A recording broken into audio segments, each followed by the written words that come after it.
Hi, it's Alpita, the Mystical Mama, and welcome to the Witchy Wednesday video, okay? It's actually Tuesday night. I just got out of the shower and I had an amazing idea of what I would like you to try today. And I say try because I've never done this particular version of what I'm going to share with you, but I have done a different version, and I'll tell you what I mean in a couple minutes. Just let me kind of explain something to you. So, I am a certified Feng Shui practitioner. I love Feng Shui. It's kind of like my nothing's working, I'm going to do that thing. Although I do Feng Shui as a normal thing, a normal practice. You can book a Feng Shui consultation with me. They are virtual, and trust me, they're just as effective, if not even more effective virtually.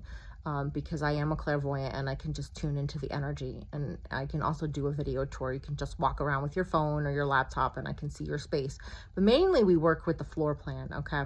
Although usually in a traditional Feng Shui consultation, the practitioner will come out to the home and walk around the home and notice things. So if you're interested, my email address is below. Just message me and just put Feng Shui consultation in the subject, and I will get right back to you and we can discuss it further. But today is Witchy Wednesday, so I want to give you some perspective here. One, I want to talk a little bit about Feng Shui, and then I also want to tell you what the connection between Feng Shui and magic and law of attraction is, okay? So in Feng Shui, the purpose of Feng Shui is to harmonize your environment in order to make it conducive for your desires to come true, okay?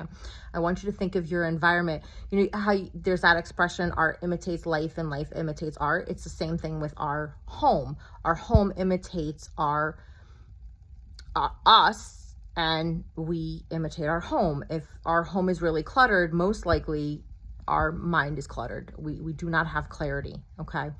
And by walking through someone's space or even looking at their floor plan and what they include and what they do not include, I can tell very much what is going on in their life and in their home, okay? And it's just really fascinating. So the way that we do this in Feng Shui is two things. One is cures. So we look at areas in the home like clutter. So clutter is something that we would cure, okay? We would clear the clutter, okay? Find a different space for it, organize it, get rid of it, whatever. Another form of cure is that there is an energetic imbalance. And what I mean by energetic imbalance, I mean, one of them I know I've experienced before is having a bathroom in the fame and reputation gua. Gua just means area, okay?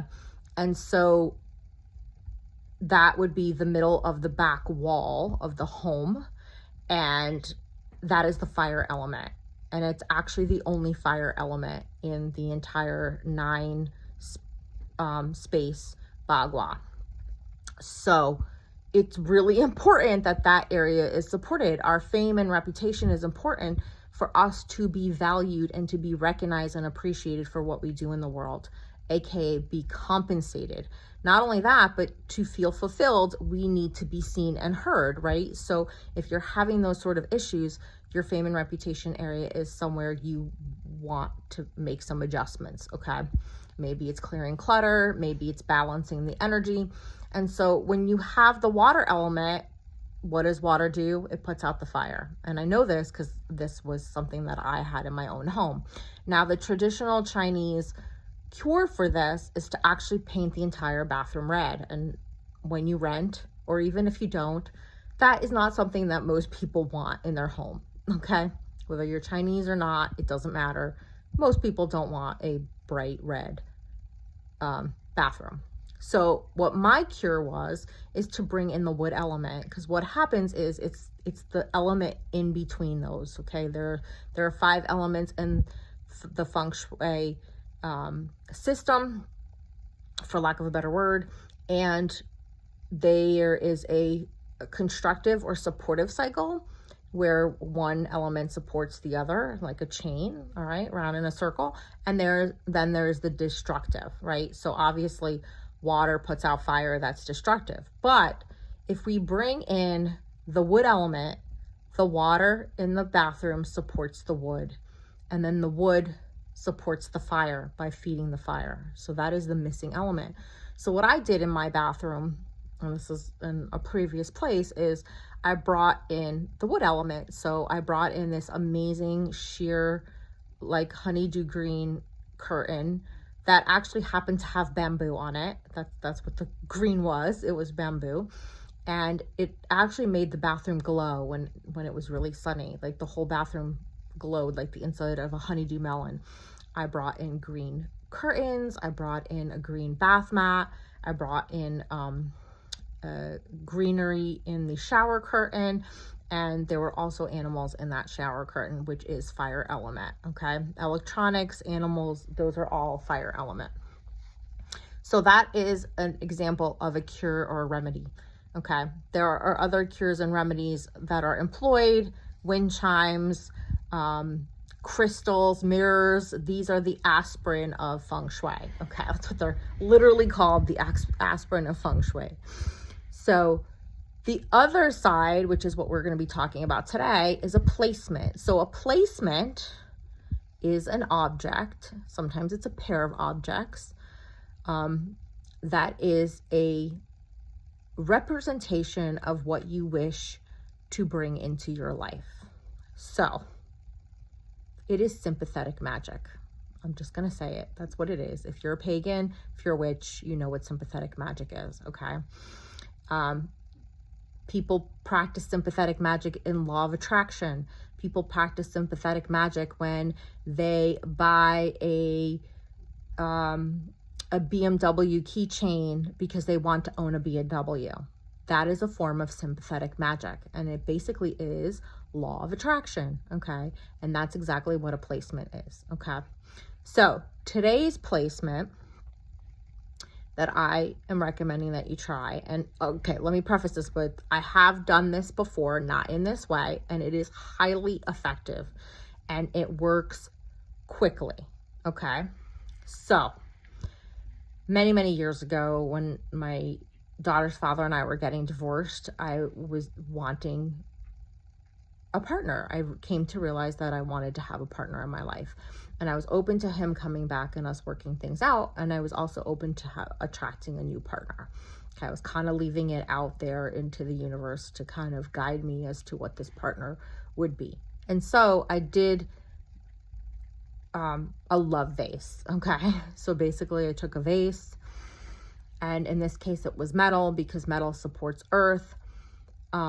And I put little heart-shaped pieces of paper with qualities of a partner on them, okay? And I still have this vase in my home. It actually functions as an umbrella stand because it's very, very tall. What happens is once the thing that you want comes into your life, you retire that placement. Okay, if it's more of a decorative item, or if it's a continuing situation, let's say it's career and you put up a painting, then obviously that is something that you want to leave up. But something like that, you want to dismantle and retire, as they call it. So I'm not asking you to do this in relationship because that relationship placement is a little more complicated. And that's not the idea that I had in the shower. You're welcome to try that. But today I really want to play with the prosperity corner, and I'm actually going to do this myself. Okay. And I would love for you to comment or to even email me and let me know how this works for you. So you're going to take a glass bowl. Why glass? Because glass is the water element. It represents the water element. And it can be any color glass. It could be a mason jar. It could be a freaking salsa jar. It doesn't matter, okay? And you're going to put it in your prosperity corner. Your prosperity corner is the far left corner from the front door. So that means you are standing at your front door looking into your home. It is the far left corner, okay? You can do this of your bedroom. You can do this of your office. Usually it's done, a traditional Feng Shui placement will be done 3 times. This is not necessary that you do this 3 times.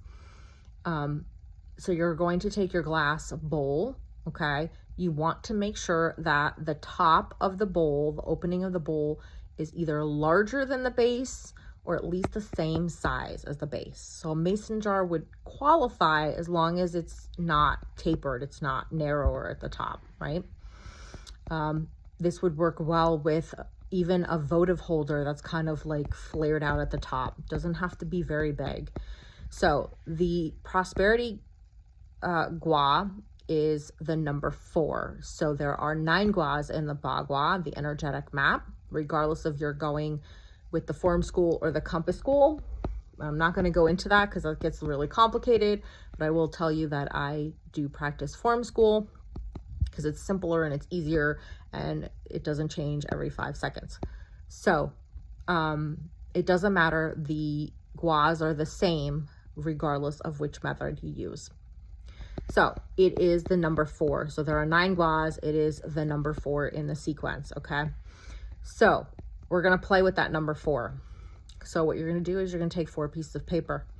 Now, if you have green paper, that would be great. If you have green paper that has a cool funky shape, that'd be great too. But it's not necessary. Okay. Just 4 small pieces of paper. On 3 of them, actually, back up. On 2 of them, you are going to write down something that you need right now. It may be an actual dollar amount. I actually recommend that you not write the dollar amount. Okay. If you need to pay rent, write down February rent. Okay. Okay. The universe knows how much your rent is. Okay. If it is a new shower curtain, like that is one thing that I'm looking to find, and I'm not finding what I want. I really love the shower curtain I have right now, but it ripped in the last load of laundry I did, and it's time. We've had it probably 6.5 years, but I love it because it has dragonflies and ladybugs on it, and it's fabric and it's washable, but it's still like water resistant. So I'm having a hard time finding one that I like. So that's something that I could put down on a piece of paper. So 2 are needs. Clear cut needs. A brand new shower curtain is a need. You could say, well, you know, you can sew it, you can make do, you can whatever, but it is a need. You get to decide what your needs are. Okay. You're not a little kid, you know, and your parents are like, well, you can survive without it. Well, you know what? There are actual clear-cut needs like food, water, and shelter, and then there are more psychological needs. When you are living with something that is ripped, it is, one, it's not the best energetically in the Feng Shui system or any system, but it makes you feel like you don't deserve, okay? That you have to settle. Like you have to make do.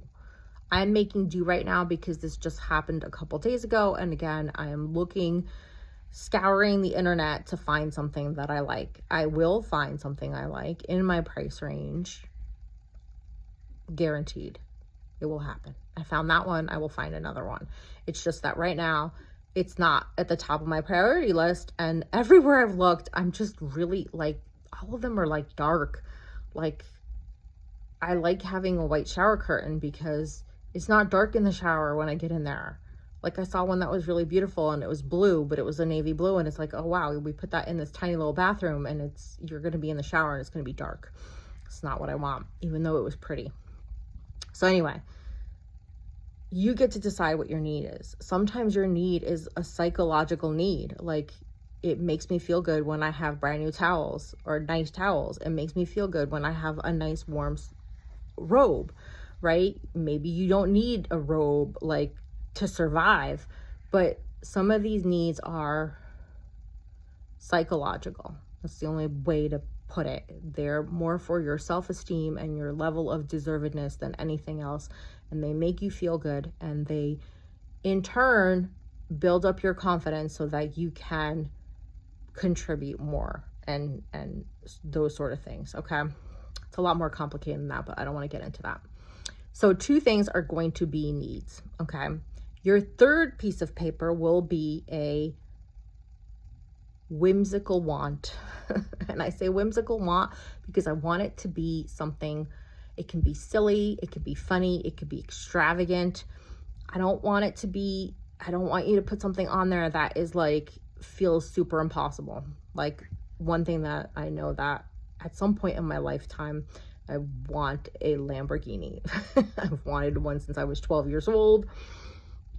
It may not be in the budget right at this moment, but that is something that is on my list.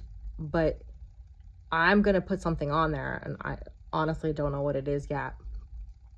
That is maybe not doable with the amount of money I have in my bank account, but doable in, like, I could see it happening. I could see it coming into my existence. I could see it being gifted to me. I can see it somehow, some way coming into my life over the next couple weeks. Okay. So that's what I want you to think about. Something that is whimsical, something that is, it's a nice to have. It's something that would make you feel really good if somebody gifted it to you. Like, that's exactly how I want you to think. Like, if somebody were to give me a gift, what would that be? And it can't be something that you can, like, literally go out and buy right now in your bank account. So I'm not saying it has to be expensive. I'm just saying it has to be a little out of your reach. It has to be a little whimsical. It has to be a little extravagant. Okay. Your fourth piece of paper, I want you to leave it up to the universe. So you can either write wish, you can write surprise me. That's what I'm going to write, exclamation point. I want you to allow the universe to bring something into your existence. I hate saying that. Into your life that you didn't even know you wanted or needed. Okay. And you're just going to see what shows up. Okay. It could be a gift. It could be, I don't know, you could be shopping and you might buy something that you are like, wow, I have to have that. Who knows what's going to happen? I'm interested and excited to do this myself. So you're going to put these 4 pieces of paper into your vase, glass bowl, whatever you have around. Do not, if you need to go buy something, don't make it expensive. The other thing, in traditional Feng Shui, they're not really big on things that have been owned by other people. Like, heirlooms are fine. Like, this came from my great grandmother. It has meaning. It's been in our family. It's fine. But buying somebody else's stuff is not really auspicious. Okay, because you don't know what energy it has. I don't have a problem with that.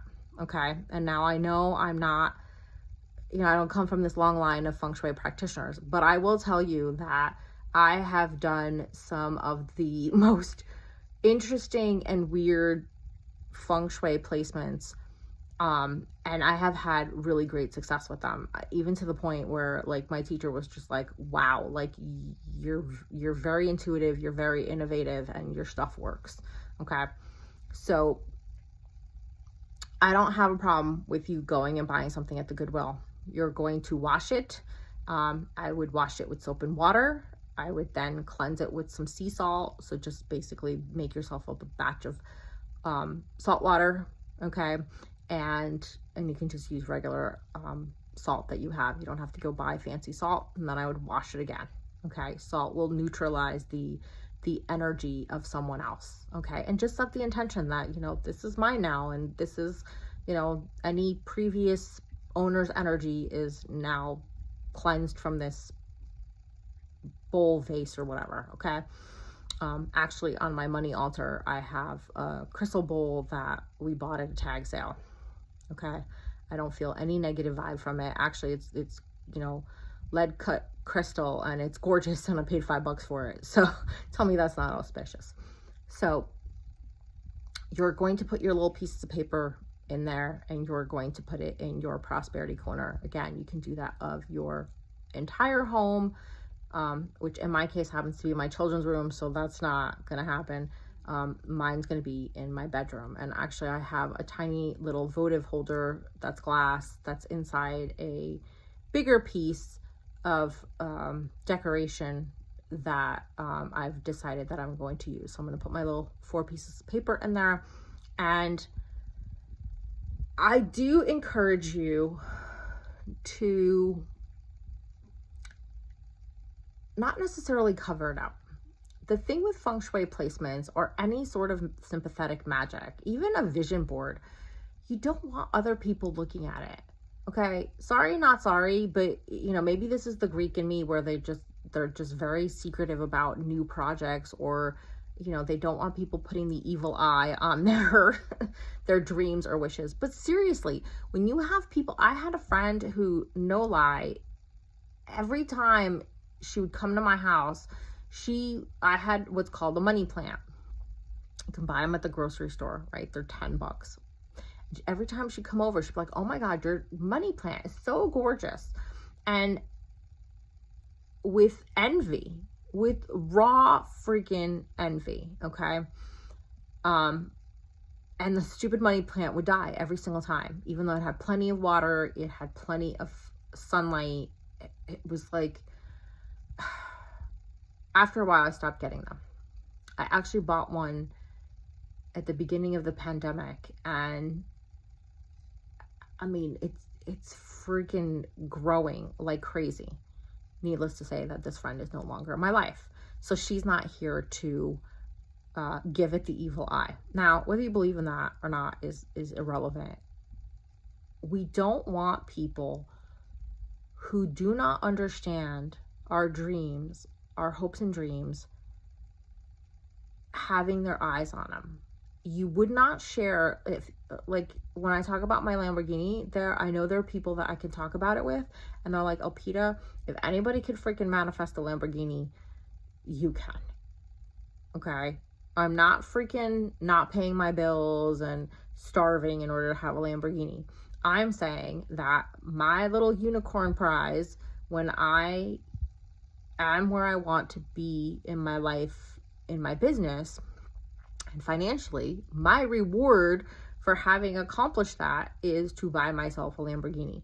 It might be something I win in a raffle prize. It could be a freaking gift. Who the freak knows how it will come into my life?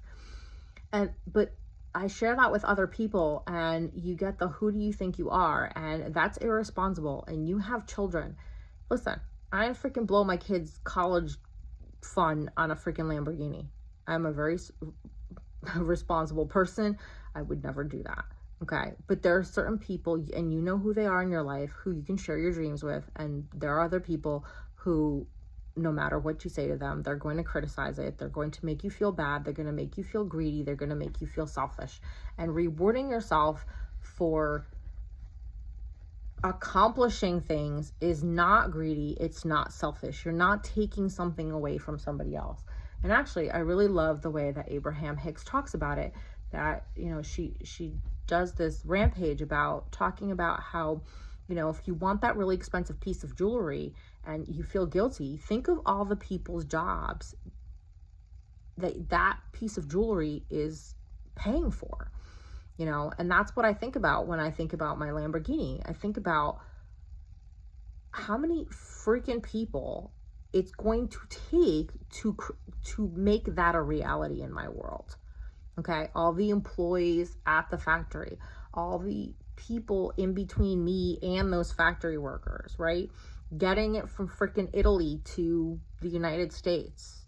That whole, every single person that has to be involved directly or indirectly. Like, I mean, you're talking thousands of people that would be involved in this process that will be paid a salary or a wage in order to make that happen. How is that greedy? And again, this isn't from taking money from other people in a malicious way. This is from serving my purpose, doing the work that I do. It's through doing Feng Shui consultations, through doing tarot readings, life coaching, business consulting, all using all my skills, gifts, and talents in order to earn the money, in order for me to buy this Lamborghini. So, you know, why is it okay that middle-aged men can have midlife crises and buy Porsches and Ferraris, but a hardworking stay-at-home mom can't have her fucking Lamborghini? Not for nothing. Who deserves it more? I do. Let's be honest, right? So the reason I went on that rant is because when I did the placement for relationship, it was in a metal container.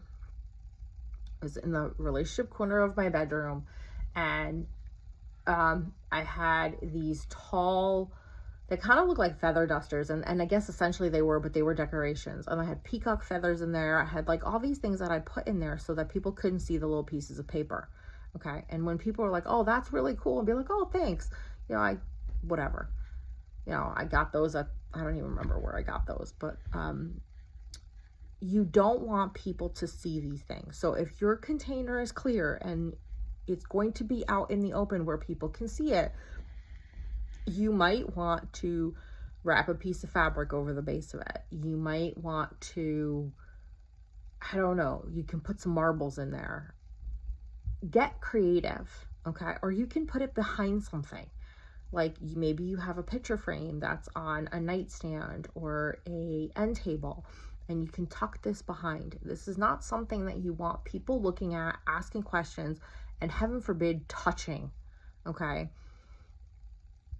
You don't want other people's energy on it. Good, bad, or indifferent, you do not want people's energy. This is in my bedroom. You know, my kids know not to touch my stuff. It's not going to get touched. It may get, and actually you're not going to be able to see it because it's inside this Halloween decoration, for lack of a better word, okay? But I'm still going to put something on top of it. You don't want to close it. You just want to put, maybe you want to put some, if you're going to do silk flowers, you gotta dust them. You can't, dust is not a good thing. You gotta, and never dead stuff, okay? Potpourri,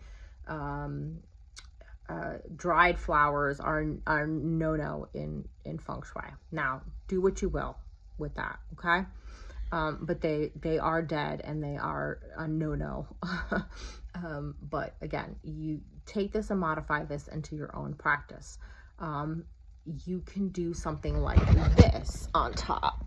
Actually, this is actually a really cool thing to do. One of these little, this was on top of a crystal. One of these little trees, right? This is, I think this is green aventurine. Okay. It's kind of hard to hold. You can put that on top. You can put a crystal on top of them. The only thing is you don't want to cover the top of it. You want energy to move through it, okay? So glass container, wider at the top than the bottom, or straight sides, preferably wider at the top. In your prosperity corner, 4 slips of paper, 2 are needs, okay? And they could be immediate needs, like, you know, the rent on Friday. 1 is a whimsical want. So a nice to have, something that if somebody gifted it to you, you'd be like thrilled, okay? It could be a little out of your price range, but I don't want you to, you know, we're not talking tens of thousands of dollars here. You know, I mean, maybe you can go to $1,000. And then number 4, you're going to write either wish or surprise me, or or you can leave it blank. That's another option. You're going to put these 4 pieces of paper in there, okay? And then you're going to make sure that it's sort of concealed in a way that other people can't see it or touch it. And you're just going to leave it there, okay? Now, there is this thing called the 3 secret reinforcements in Feng Shui. You can do this. You do not have to do this, okay? I did this when I did the La Vase. It's up to you. In Feng Shui, you are setting an intention and you are combining the mind, the body, and the soul. So that's what the 3 secret reinforcements are. I'm going to tell you what they are, and then I'm going to tell you what you're going to do when those things come to pass, because they will. Okay? So stay tuned. So 3 secret reinforcements. You are going to visualize what that thing is. So if it's the rent, you're going to see, I don't know, maybe the word paid, or I do mine online. So maybe you'd see like, I think there's a, I don't remember what it says. I think there's a page that says print this page for your receipt or whatever. Okay. You're going to visualize that. If you are not a visual person, it's okay. Maybe you're going to hear something like, thank you for paying your rent, or whatever it is. Okay. It's just engaging the mind. Okay. You are going to say, when you put this, okay, let me back up for a second.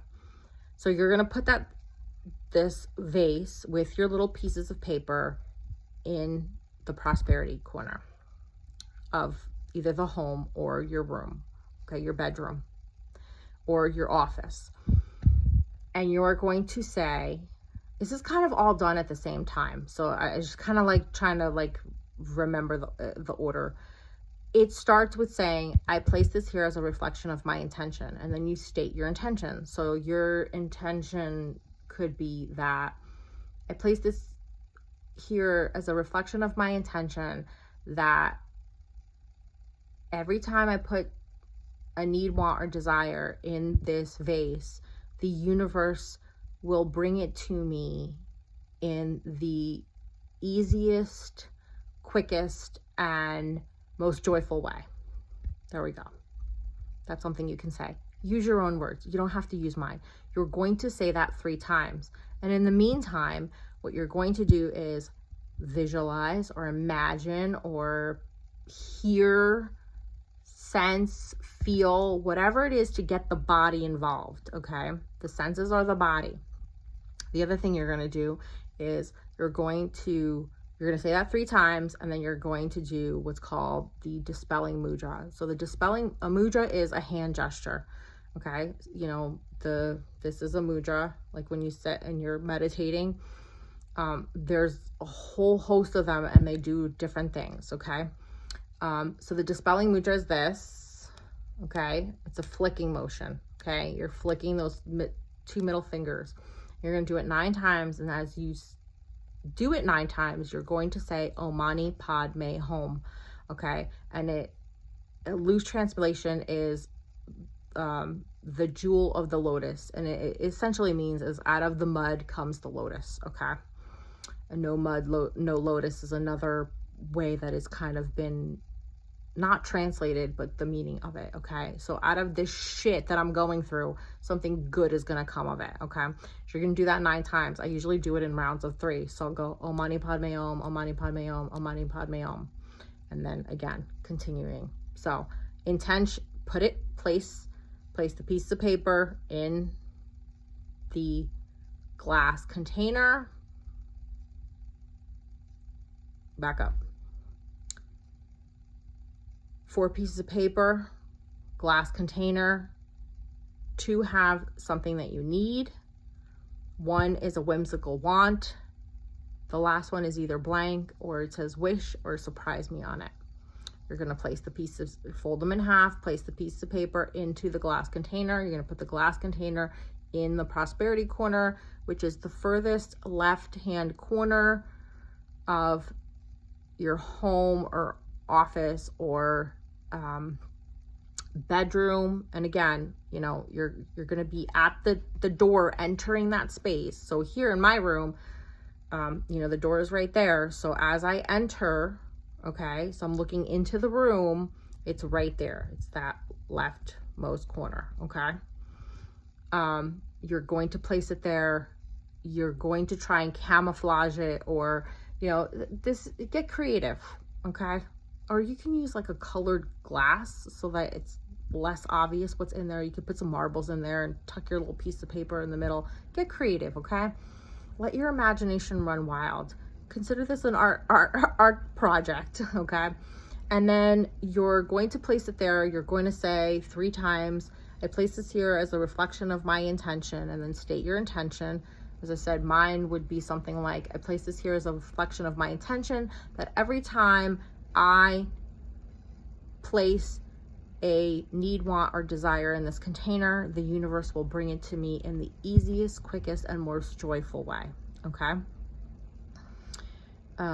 You want to be specific like that, okay? Because you don't want, like, you know, like people do spell work and they're like, oh, I asked for more money and I got another shift. The universe is going to bring it in the path of least resistance.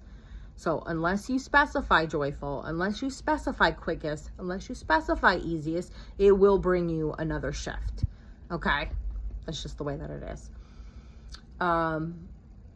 You're going to say that 3 times, and then you're going to do the dispelling mudra and say Om Mani Padme Hum 9 times. Again, I do it in rounds of 3. You can use your other hand to count. Okay, I've done that before too. And then you're gonna leave it alone. And then when the money comes in, or that thing comes in, it could be a new pair of shoes, it could be a piece of luggage, it could be whatever your need or want is, right? If some sort of surprise comes in, okay, that counts. You're going to take that piece of paper, you are going to burn it very carefully. And if you have done any of my other burning rituals, this is separate. You want this piece of paper to be separate. And then you're going to mix it with a little bit of water, and you will find yourself a plant, preferably a giant tree, that you can give that water and burnt paper to, okay? It's really important for you to return that to the earth. The universe satisfied your desire, and now you are going to return the favor by watering one of its plants, okay? Now, from the download, it is a download, it's inspiration, it's stuff coming through, but like people overuse these words. I got the impression that once you start doing this, things will come fast, okay? So you may place a piece of paper in that, and within the hour, it will come to you. You have to suspend a little bit of doubt, because sometimes things come in the weirdest of ways, okay? And, you know, like I said, if it's a bill, you know, write down the electric bill. Don't write down, you know, whatever the amount is, okay? Allow the universe to bring it to you, because there's been times, I remember one time, I did something similar. It wasn't this, but it was, you know, something law of attraction spell work for a bill. And I go and I look at go to pay the electric bill, or went to see how much it was, and all of a sudden we had some weird credit and they owed us money, and I was just like, okay, I'll take it, okay? So I didn't receive the money. I got a credit that covered the entire bill and part of the next month, okay? So you want to be open to stuff like that. If you say that you want the money for you put down the dollar amount, you're closing yourself off to the universe bring it to you in a much easier and much faster way, okay? Because maybe the way to earn the money is an extra shift, or you know, something that is more labor intensive, where getting a credit is, or a rebate or a refund is the fastest way to bring it to you, okay? So just want you to be open to that, okay? Do you really care how it gets paid, as long as it doesn't hurt anyone? No. Okay, yeah, of course we want to make money, but sometimes we have to allow the universe to take care of us, which has been a really hard lesson for me the past couple of years, that I need to allow myself to be supported, because I have supported so many people. And if I do not allow myself to be supported, if I feel like I have to do everything myself, and that I constantly have to give without receiving, then I get resentful and I get burnt out. So allow yourself to be supported. And then again, take that piece of paper, once that need, want, or desire is fulfilled, burn it, and then mix it with a little bit of water and water a plant. I would, if you can, depending upon where you live, find a tree and make that your tree that you'll be watering. It could be a rose bush. It could be anything. You know, it could be a house plant. It's just that the impression that I got when I got this inspiration, this download in the shower, was that this is like going to be super, super fast. So let's say if it's once a week, things will manifest and you'll have to replace them. An average house plant cannot tolerate that amount of burnt paper, okay? Or that amount of water sometimes, okay? So just kind of be more open to it. You can store it in, you know, like a jar or something, and then, you know, go to your plant or bush or whatever, you know, once a week. That's fine. There's nothing wrong with that. Just, you know, if you go, you'll figure it out. Don't overcomplicate things, but also just be mindful of that sometimes we have to give back, and this is a way that you can give back. Okay, so I hope this has been interesting for you. I hope that you will try this and, you know, give me some feedback. Comment below, let me know what happens for you. If you need more guidance, you can email me or you can comment below and I will get back to you. All right, if you enjoyed this video, I would really appreciate it if you would like, share, and subscribe. All right, guys, have a great day, and I'll catch you tomorrow.